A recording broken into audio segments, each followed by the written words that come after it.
আসসালামু আলাইকুম বন্ধুরা, কেমন আছেন সবাই? আশা করছি সবাই ভালো আছেন এবং সুস্থ আছেন। যে যেখানে থেকে আমার ভিডিওটি দেখছেন, দেশের ভেতর ও দেশের বাহিরে, কাছে দূরে, সবাইকে জানাচ্ছি অনেক অনেক অভিনন্দন ও শুভেচ্ছা। আরেকটি নতুন ব্লগ নিয়ে এলাম আপনাদের জন্য। আজকে সকাল থেকে ভিডিওটি শুরু করলাম। সকালে নামাজ পড়ে শুয়েছে, সকালবেলা ঘুম থেকে ওঠার পর দেখি আম্মু আর অনু মিলে নাস্তা বানাচ্ছে। আসলে কয়েকদিন যাবত আমার শরীরটা খুব খারাপ যাচ্ছে। সকালে ঘুম থেকে একদমই উঠতে পারি না, নামাজ পড়ে যে শুই আর একদম উঠতে উঠতে দেখা যায় 8:30 9টা বেজে যায়। আসলে আচ্ছা, চোখের যন্ত্রণার কারণে আমি সকালে ঘুম থেকে উঠতে পারি না, এত পরিমাণ চোখে যন্ত্রণা হয়। তার সঙ্গে মাথা ব্যথা তো আছেই, তার উপরে আছে আবার ঠান্ডার সমস্যা। সব মিলিয়ে আমাকে একদম জেঁকে ধরেছে। আর এই তো সকালবেলা নাস্তাটা এখন বানানো হয়ে গেছে। আম্মুকে উঠিয়ে দিয়ে আমি কয়েকটা রুটি ছিল ওইগুলো ভেজে নিলাম। আর এদিকে অনু যেহেতু আমাদের গ্যাস থাকে না, তো বারান্দাতে এখন রান্না বান্না করতে হচ্ছে, তো অনু সব কিছু রান্নাঘর থেকে নিয়ে যাচ্ছে। আর আমার বাবা দেখেন এখানে দুষ্টুমি করতেছে। সকালের খাওয়া দাওয়াটা কমপ্লিট করার পর এখন আম ভর্তা বানানো হচ্ছে। আম আনা ছিল ঘরে, অনেক দিন হয়ে গেছে, তো আমগুলো ফ্রিজে থেকে থেকে পেকে গেছে। কাঁচা থেকে এখন আম পেকে গেছে। তো অনুকে বললাম যে তাহলে একদম ভর্তা করে ফেলো মরিচ টরিচ দিয়ে, তাহলে সবাই মিলে খেয়ে নিব। কারণ কাঁচা আম চিবিয়ে আগে খেতে পারতাম, এখন আর চিবিয়ে খেতে পারি না। দাঁত টক হয়ে যায় আর অন্য কিছু খাওয়া যায় না। তাই বললাম যে একদম মেখে ভর্তা করে ফেলো, তাহলে সবাই মিলে আমরা খেয়ে নেব। আর যে পরিমাণ গরম পড়েছে, এই গরমের মধ্যে এরকম টক জাতীয় জিনিস খেতে ভালোই লাগে দুপুর টাইমের দিকে। তো এতে দেখেন কি মজার ভর্তা হয়েছে। ভর্তাটা ভীষণ মজা ছিল, টক মিষ্টি ঝাল। তো দেখে এখন আবার খেতে ইচ্ছে করতেছে। আসলে টক জিনিস দেখলে খেতে ইচ্ছে করবে না, এরকম মানুষ খুবই কম রয়েছে। আমার তো এর ধরনের মাখা খাবার খেতে বেশ ভালো লাগে। তো এখানে অনুকে বললাম যে টেস্ট করে দেখো সব ঠিকঠাক আছে কিনা। তো বলতেছে আপু সবই ঠিক আছে। আর এখানে মুরগি আনা হয়েছে, তো মুরগিগুলো এখন কেটে নেওয়া হবে। কেটে এখান থেকে মুরগি দিয়ে বিরিয়ানি রান্না করা হবে। একটা যেটা বড় সাইজের মুরগি, ওটা দিয়ে আর কি বিরিয়ানি করা হবে। আর আরেকটা রেখে দেওয়া হবে পরের দিন রান্না করার জন্য।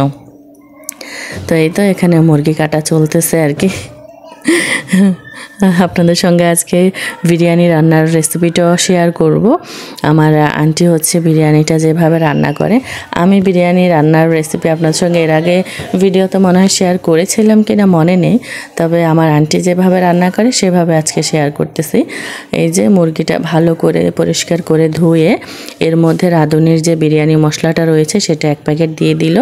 এখন দিয়ে দিয়েছে মরিচের গুঁড়া, দেন টক দই, তারপর লবণটা তো অবশ্যই দিতে হবে স্বাদ অনুযায়ী। তারপর ভালো করে মেখে এখানে কাঁচামরিচ, পেঁয়াজ, তেল এগুলো দিয়ে খুব সহজ। মুরগিটা এবার রান্না করে নিতে হবে। রান্না করে নিয়ে দেন ওই যে পোলাও চাল, যেভাবে সবাই তো পারেন বিরিয়ানির রেসিপি।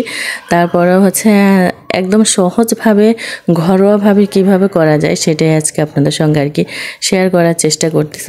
এখানে আদা রসুন বাটা কিন্তু দিয়েছিল, আমার বলতে মনে নেই, ভুলে গেছি আর কি।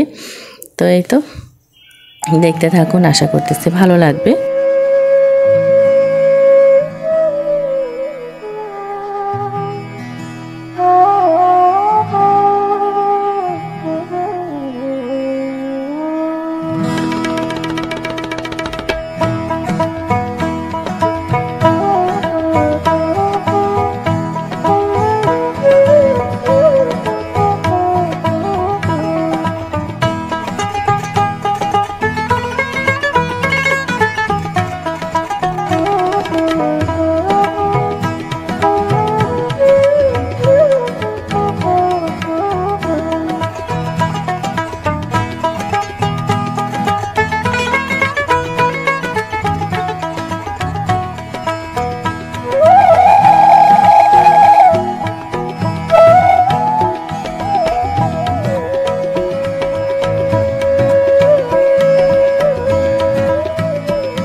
এই তো এখানে হচ্ছে মুরগিটা রান্না করে উঠিয়ে রাখার পর যে কড়াইতে আর কি বিরিয়ানিটা রান্না হবে সেখানে পরিমাণ মতো তেল আর হচ্ছে পেঁয়াজ দিয়ে ভেজে তারপর চাল দিয়ে দিল। চালটাকে ভালো করে অনেকক্ষণ ভেজে নিয়ে এবার হচ্ছে পরিমাণ অনুযায়ী পানি, যতটুকু চাল সে অনুপাতে পানি দিয়ে তারপর হচ্ছে রান্না করে রাখা মাংসটা হচ্ছে পোলাও চালের সঙ্গে আর কি দিয়ে ভালো করে নাড়াচাড়া দিয়ে এরপর দমে বসিয়ে রেখেছিল। আর এটা হচ্ছে ফাইনাল লুক। দেখেন মাশাআল্লাহ কত সুন্দর ঝরঝরে সুন্দর হয়েছে পোলাওটা। আসলে পানির পরিমাণটা যদি আপনি ঠিকঠাক মতো আর কি দিতে পারেন বিরিয়ানি বা পোলাওতে, তাহলে হচ্ছে একদম পারফেক্ট হয় বিরিয়ানিটা। আর এই যে দেখেন আমাদের বিরিয়ানিটা মাশাআল্লাহ দেখতে যেমন সুন্দর হয়েছে, খেতেও খুবই মজা হয়েছে।